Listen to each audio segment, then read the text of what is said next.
We explain the 1927 World Series. In 1927, the Harlem Globetrotters played their first game. Marcus Garvey was deported. The Savoy opened in Harlem. The Great Mississippi Flood displaced hundreds of thousands of African American families. Langston Hughes published his second book, and Floyd Calvin out of Pittsburgh became the first African American radio journalist. Coretta Scott King, Sidney Poitier, and Harry Belafonte entered the world, and the Chicago American Giants would face the Atlantic City Bacharach Giants.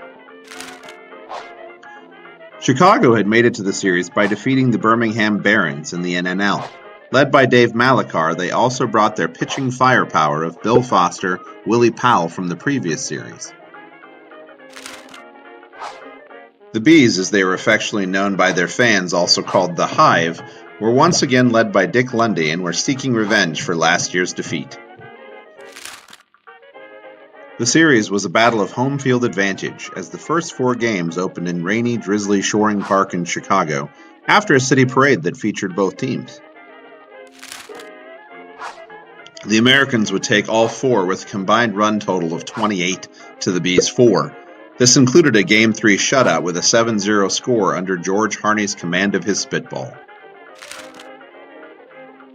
Then the games headed to Bacharach Park in Atlantic City, where the Bees turned the tide, winning 3, including a called 7th inning Game 5 and an 8-1 rout in Game 7. There was also a called tied 10 inning Game 6.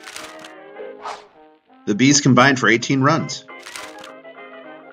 However, the home field advantage would not work in Game 9, when Chicago would land a devastating 11-4 victory over the Bees in Atlantic City.